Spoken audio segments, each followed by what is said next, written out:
Welcome to Discover La Jolla, where we shine a light on the jewel of San Diego, which is La Jolla, California. I'm here with Bill Kellogg. Hi. Hi. Bill, thank you so much for coming in today. And we're so excited to hear about, not only your family's legacy in La Jolla, but also about the Beach and Tennis Club, what you're doing with the Marine Room, and then also that really incredible event that you do for 4th of July with the drone show. So why don't we just talk a little bit about all that? Terrific. Where would you like me to start? Well, let's start first with La Jolla Beach and Tennis and how that got started. Okay. Well, as I was just telling Jim here, there were a group of investors that thought it was going to be a yacht club to start with. And so they created the La Jolla Beach and Yacht Club in 1926.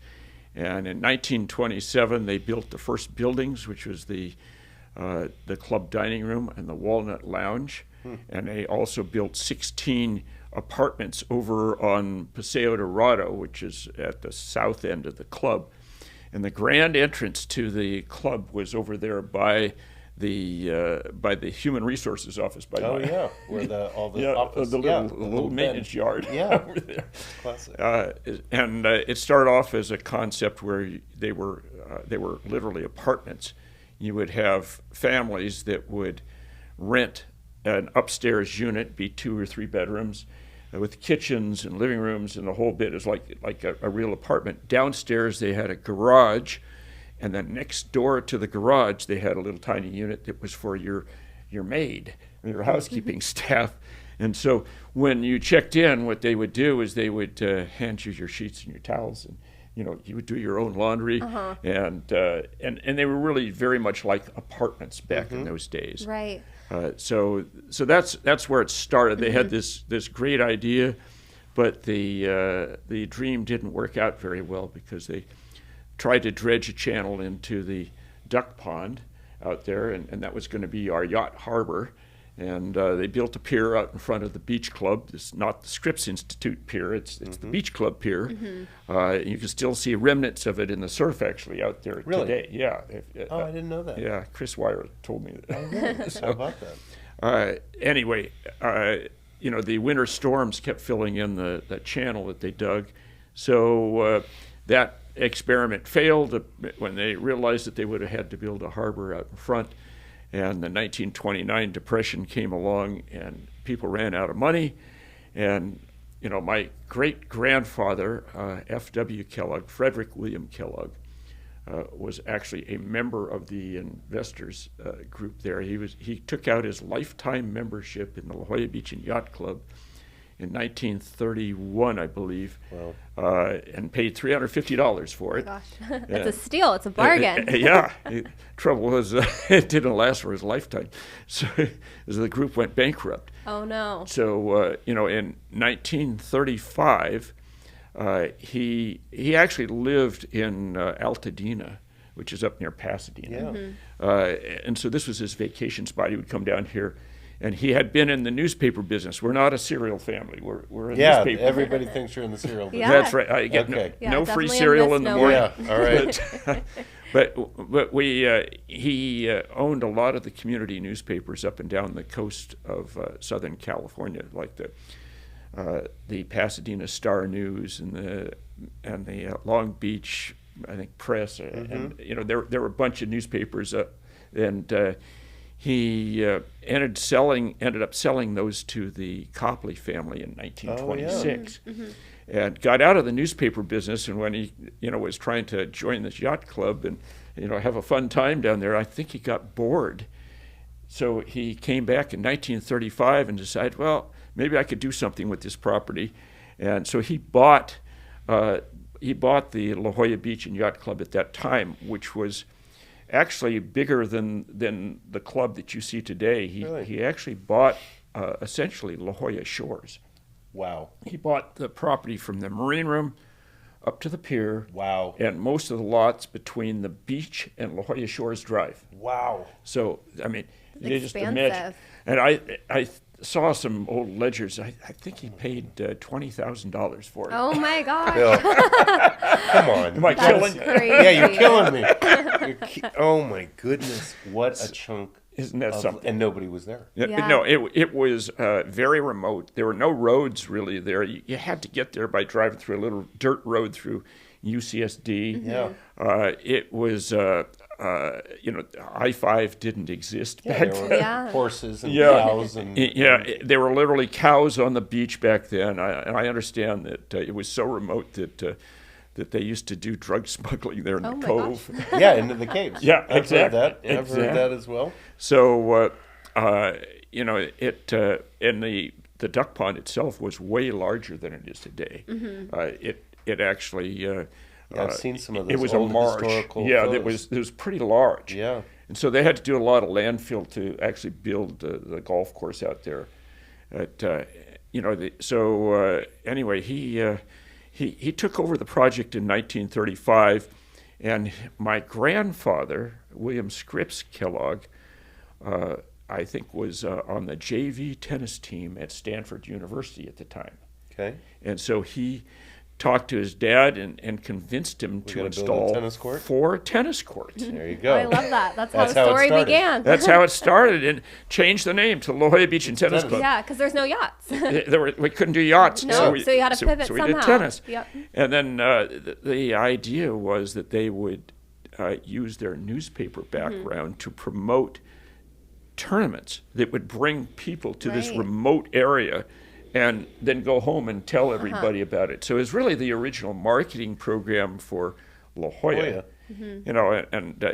I've been traveling in Europe, and people ask me where I'm from, and if I tell them I'm from San Diego, they say, is that somewhere near San Francisco? Yeah. Yeah. And I said, no, I'm actually from a little community called La Jolla. Oh, I know where La Jolla is. Yeah. La Jolla's on the map. It's such a prominent. It put La Jolla on the map. And, I'm sure there was many more people that contributed to that, but he certainly did his part. And so he started then developing the club and scaled back the real estate. Yeah, and concentrated on that area. Yeah. Well, it's a sort of a two-part thing here. F.W. Kellogg only lived for 5 years after acquiring the property, so he passed away in 1940. Okay. My grandfather moved down from Altadena to help settle his dad's estate, and he built out the club as you see it today. Really? The golf course. Yeah, he brought in a top-flight golf course architect. He brought in Tom Shepard, who does the sandstone features. You'll see those curved staircases and things at the club. He tried to do it first class. He built an incredible tiled pool, which was unheard of back then. Yeah. And incidentally, it was a saltwater pool back in the day. Yeah, they had pipes that ran under the buildings out into the ocean. Oh my gosh! And, I was playing tennis on court number 3 one day, and my opponent said, "Hey, Bill," says, "what are those sticks sticking up above the dining room?" And I looked out there, and I couldn't figure out what was going on because there were these 2 long posts. And so I dropped my tennis racket, and I ran out to the beach, and a guy had taken a sailboat from Mission Bay. He'd stolen it, and he had run aground in the La Jolla Shores. He'd called ahead to the club dining room to order some drinks from Sandra, Yeah. and Oh my goodness. and he was a little off his rocker. Yeah. And he, in running the boat aground, he dug up the Dislodged. old pipes Oh my Wow. gosh! from the swimming pool. So that was the first time I'd ever seen this, and that's how they used to fill up the. That's great. That's such Isn't a that story. Well, smart. Yeah, absolutely, cutting edge. Yeah. Wow. Today, And then- people are trying to go back to saltwater. The health department doesn't Yeah, like it. yeah. So now that's a regular pool. And then when did it really start thriving? Like when did the beach club Well, really well, kind of that's get see, that, its- that's when Yeah, and the when marine my room, when did the when my marine room get grandfather started started? bringing events to the club. That's when it That he generated the interest in the club. buzz. But it's interesting. He was such a promoter and so welcoming. That anybody he'd pass on the street, he'd tap them on the shoulder and say, "Hey, come on down to the club," and we need you to join, and he'd sort of take him in on the spot, and he was struggling with trying to actually fill up the club, believe it or not, back in those days. So, he retired in 1973 after building essentially all the buildings on the property. And I should just back up for 1 second before I continue that. Yeah. But he built the Sea Lodge back in the, it's now known as the La Jolla Shores Hotel. Okay. Sure. And that's a little bit north of the club, it's directly across the street from the beach club. You have the Avenida de la Playa, is boat launch, and then on the other side, it's a beachfront hotel, wonderful little place. But as they were building that, they had to dig the foundation, and the foundation filled up with water. So they had a huge construction issue there, and it turns out that project cost them twice as much and took twice as long to build as they could. So what they ended up doing was they had to raise some capital, and the idea was that they sold off the lots in La Jolla Shores. Oh, to finance that. That makes a lot of sense. And then they had the McKellar Wire Corporation. Okay. That actually built homes, and so my grandfather wanted to make sure that the area developed in a nice way, not like Miami Beach with great big skyscrapers on the ocean front. They put deed restrictions on all the lots that required the front row to be about 10 feet high, the second row about 12 feet high. And as you go back, you'll see in the deed restrictions that so it doesn't block the views. Yeah, so exactly. So they created a guaranteed neighborhood for La Jolla Shores, which, there aren't too many beachfronts that are like that. That's true. That are more staggered and visually appealing as well. So when you're driving through, they still have very strict, stringent rules on building in the shores. Absolutely, they do. And what he did was he used the McKellar Wire Corporation. If you bought a lot from them, you had to agree to have them build your house. And by doing that, he could make sure that everybody observed the CCNRs. Exactly. That's smart. So anyway, that's how the property. We don't own La Jolla Shores anymore. But that was used to build the La Jolla Shores Hotel. Right. So in essence, it all kind of started with the tennis club, the yacht club, and it kind of really created the community that the Shores is today. Exactly. Yeah. Yeah, and obviously it's grown up and matured but you were asking about how did it become popular what really put it on the map. Yeah, and there's an amazing story that my dad would tell me. He took over for my grandfather. This is William Crow Kellogg. My grandfather's William Scripps Kellogg, and I'm William J. Kellogg, William Jackson Kellogg. And my dad took over in 1973 when my grandfather's health was failing after being there for 33 years. And he had some obstacles because really the club was not too popular back then. It was very... there wasn't a lot of people living in the area. Right. It was more remote at the time. Well, the university was getting ready to move in right around then, and it really hadn't grown up. So I was talking to one of our club members, and he said, I had heard that you could just join the beach club any time, and I finally decided that I would go do that. So he walked into the office shortly after my dad had taken over, and he said, I want to take out a membership. My dad said, I'm sorry, you can't. There's a waiting list. Oh. The guy. That's how it started. That's how it's the takeaway. Exactly. He pulled the classic. He went home and he told everybody there was a waiting list. And then everyone wanted to get in. The psychology behind it. By the time I got down there in 1979, we had 4,500 people on the waiting list. Wow. And how many actual members did you have at that time? We had about 1,000. Okay. About 1,000 memberships. And these are so everybody and his brother would walk by, would put their name on the waiting and get on the list.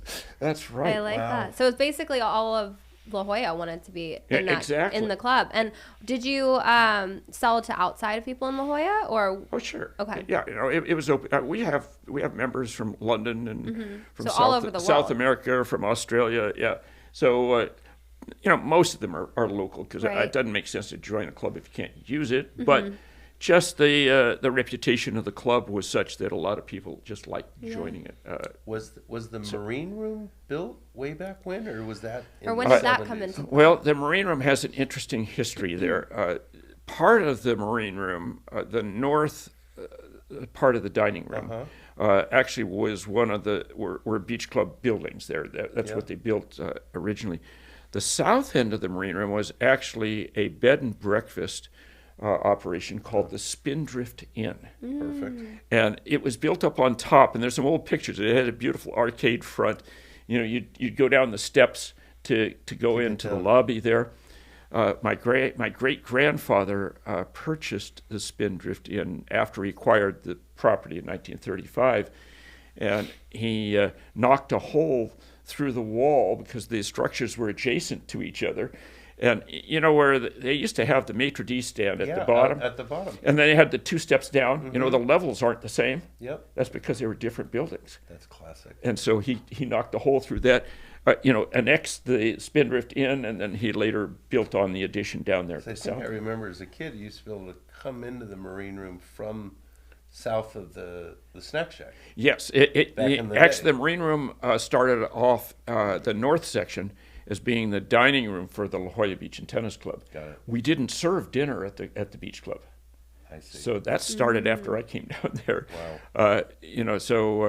I came to work for my dad in 1979, and let's see, I'm trying to remember. Was Mac Brewer the guy? Mac Brewer, yes. You may have remembered Fritz Ferenc. Yeah. Fritz Ferenc. Yeah, and Bill Bond Sr. Yeah. Wow. I came down when Bill Bond Sr. retired.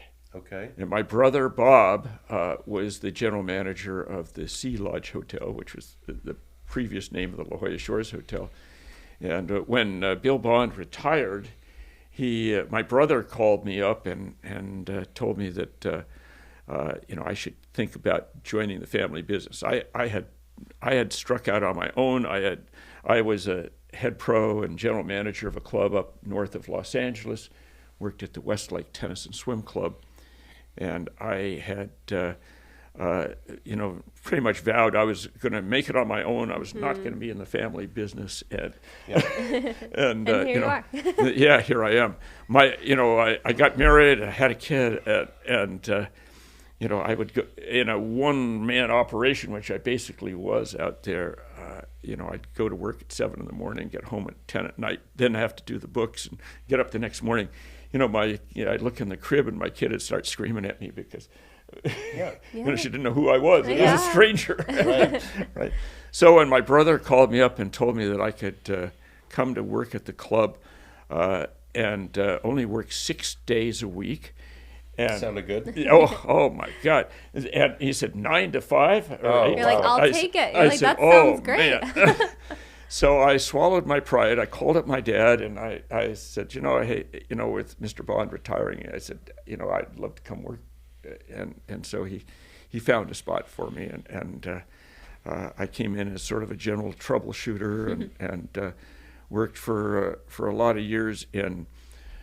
With my brother Bob, who was frustrated because, they'd gone through all of the war years back then. Right. And everything was held together with duct tape and chewing gum. Yeah.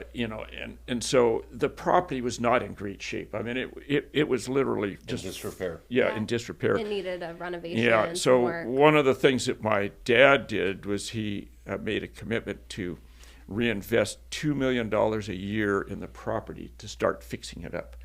And my brother was trying to make a lot of that stuff happen, and he was just frustrated because when you've been around for a while, you sort of get set in your ways. Mm-hmm. You'd ask people, well, how come you're doing things that way? And the answer was, that's because we've always done it that way. Tradition. Yeah, I needed to kind of innovate and change it up a little bit Exactly. to appeal to new members. Yeah, new thoughts, new ideas, and the changing scape of La Jolla with different families coming in, different cultures. Yeah, so we ended up going through a process of really reinventing the club, refurbishing it. The waiting list idea I talked about, but there are just so many things that we did to try to bring us into the current century, And Well, certainly lately, just in the Yes. last 2 years, Yes. you guys have done some Yeah. major renovations. Especially with the marine room, it's absolutely gorgeous, and it's such a hot spot in Oh, San thank you. Diego. Yeah. And I know that's the hottest place to get dinner, Yeah. especially at sunset with the waves crashing we've against got the our glass. high tide dinners going right now that are amazing because you've got the waves just breaking off the windows up there, and 7-foot tides coming in. They'll be happening actually over the 4th of July this time. Oh, wow. Oh, nice. So Pro and con, right? what's that? That's a pro and con. It's a pro and con. We are not going to be able to have very many beach parties Yes. on the beach. You're going to be up against the wall. Yeah, That's right. Yeah. But you have an incredible fireworks show that you put on for the 4th of July. Yeah, so why don't you tell us a little bit about Well, that? I'd love to. Yeah, for so many years we used to have annual fireworks shows in La Jolla, and it, for a lot of years, they actually happened right in front of the beach club. They happened Like right on the sand? right on the sand. Wow. A couple of years they did it on a barge out front. A couple of years they did it literally on the sand in front of the club dining room. And we had some issues with that at the time because it attracted so many people. That we would end up with drunken brawls on the beach, from just people just Traffic was Congregating. crazy. Yeah. it was just overwhelming, I guess is the best way to put it. So they ultimately decided to move the fireworks over to La Jolla Cove, and so they would shoot them off there every year, which was a really nice thing, until some environmental lawsuits were filed to object and shut the fireworks down. And so they did that a couple of years ago. I know Yep. George Hauer was out there trying to get the community to get behind his effort to keep those fireworks going. The costs kept going up as the lawsuits came in. It became Right. more and more expensive. More of a I mean, it headache. got up into the $60,000-$70,000 range, and it just became Unfeasible. undoable. Yeah. So they stopped doing that, and about last January or February, I encountered a guy named Jeff Stein, who works for drone shows of San Diego, and he said, you should think about doing an aerial display out there in the beach in front of the club. He says, so I've got a new company I'm putting together. I've got 100 drones, and we could script a show for you to replace the fireworks. I like that. Great That's idea. such a creative Isn't thing, it too. amazing? That's yeah. cool. And I can tell you that my dogs appreciate Yeah. the fact. Oh, yeah. Well, because the noise in itself is so loud, you have the smoke and the environmental impact. It's just, Exactly. it doesn't make sense, especially being right on the beach. Yeah, no, no, you're 100% right, and so we just felt, for the 2 or 3 years that the fireworks didn't happen, there was nothing there. Yep. It just seemed dead out on Yeah. the beach. I mean, Yep. you'd have your beach picnic, but then you're just waiting for something special to happen. Yep. You It need didn't that. happen. Yep. And it didn't really feel like the 4th of July, probably. No, it really didn't. And so we ended up. So I went out on a limb. We had about $15,000 left in the fund that was raised by George From the firework from fund. the fireworks displays it was just sitting in a non-profit fund. There's an organization in town called LJ STEAM, Okay. where the STEAM stands for science, technology, education, arts, and music. Okay. Okay, and so they're about doing things that create a wonderful environment in the community, and so the fireworks were one of those things that they were doing to promote La Jolla and all of that. So they had that $15,000 sitting there, and the cost of the show was going to be $20,000, and so I talked to my board about this, and the beach club says, okay, we'll chip in $5 and combine it with the fund that was there, and we'll try it. And so last year we actually did a drone show. It was pretty cool. It had the American flag up there. Actually had a fake firework. It had a rocket going off. I like that. We had an American eagle. We had La Jolla written in the Very sky. cool. It was a fun show. It lasted for about 15 minutes. We staged it off of the tennis courts. Oh, the launch pad. Yeah, the launch pad was the tennis courts 13 and 14 of the club over by the La Jolla Shores Hotel, which actually made it feasible, because if you do a drone show on public land, you've got to go and get permits, You fees, do. and you got to deal with all the homeowners City. associated. You know, everybody that is So because you're private, you're allowed to. I could just do it. Yeah, that's good. So it made sense. Yeah. So you know, we had literally thousands of people that were out there, you know, out in Kellogg Park, coming down the beach just coming down to watch it with their kids, and my dogs loved it, and you know, it was really I thought a really event event for the community, and 100%. It created that sense of celebration for the 4th of July. And so will this be the second annual? So this will be the second. This would be the second one.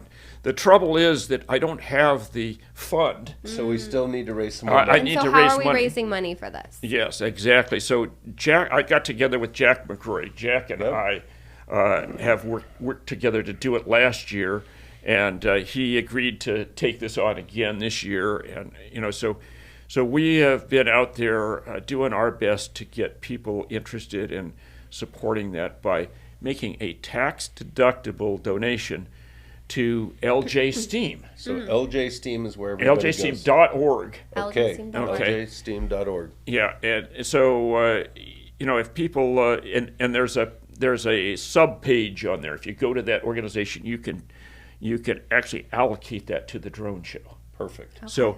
So we we've had a few people have done that, but it's really frankly it's been a little disappointing to me. I really haven't had very many people that have been willing to step up and support this. Well, we've got about 3 more weeks, so we've really got to push it. So there's still some time. We got 3 more weeks. Time.